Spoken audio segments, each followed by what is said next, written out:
Welcome to the wind down, but the Ask the Somm session. This is where I take all of your questions and answer them right here on the channel. Enjoy. We're back with another episode of Ask the Somm. As I mentioned, I'm taking all the questions that I get from people who've read a blog post of mine, watched the wind down, or maybe have seen a segment that I've done on TV. I'm taking those questions, answering them here so they can benefit more than just that one person. And this week's question comes from Wendy out of New York, actually, south of the border. Wendy's question, and I love this one because if you know me, I geek out over this all the time. Wendy's question is, how do you know what wine to pair with your food? Wendy, you are not the only person that has this question, and a lot of people who are experts actually get intimidated when it comes to pairing their food and wine. So listen, there's a couple of I could go on forever and we could do like a really long form video on this, and maybe I will. Thank you, Wendy, for the idea. But there's a couple of things that I look at when I'm trying to pair my food with wine. I'm going to look at the dominant flavors in a dish. A lot of times people talk about food and wine pairing and they talk about the protein. Like they talk about, is it fish? Is it chicken? Is it steak? You have to make sure you pair for those things, for the meat.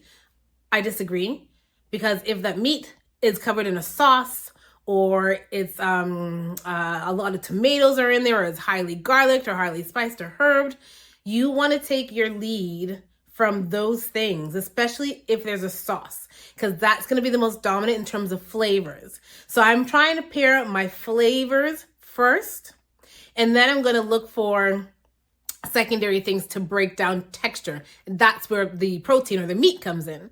So I'm going to try to find wines that have a similar fruit or non-fruit profile as the flavor in my wine.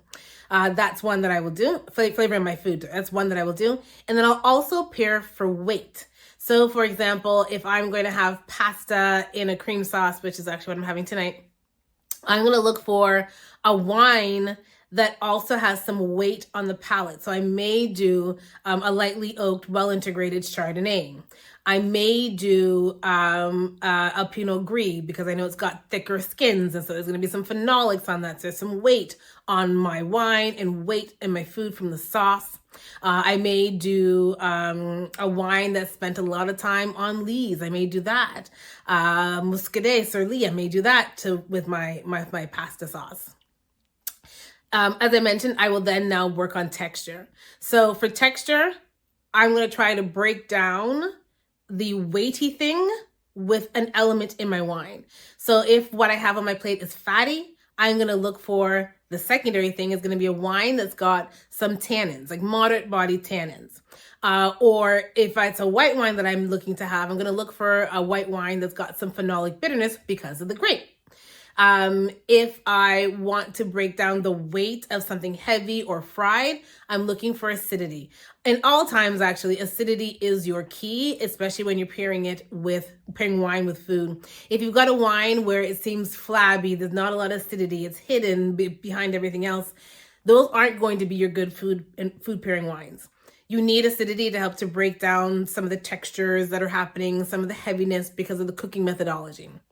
So for me, Wendy, I look at like flavors, looking for congruent flavor or pairings, and I'll link to my article on congruent and complementary pairings. I'm looking for that first. Then I'm looking for the secondary thing in the wine to help to break down the textures. I certainly hope that helped.